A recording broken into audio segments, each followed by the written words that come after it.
നേരത്തെ വീഡിയോയിൽ ഞാൻ എന്താണ് ചില്ലിയാണ് ഹാർവെസ്റ്റ് ചെയ്തത്. ഇപ്പൊ ലേഡി ഫിംഗേഴ്സും ആയി, രണ്ടെണ്ണം ഉണ്ട്.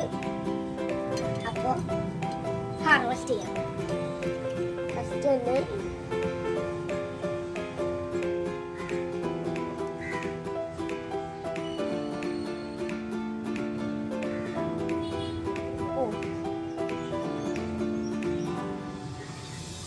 കൈ നോക്കണം. ഓക്കേ, ഒന്നാമത്തേത്, രണ്ടാമത്തേത്.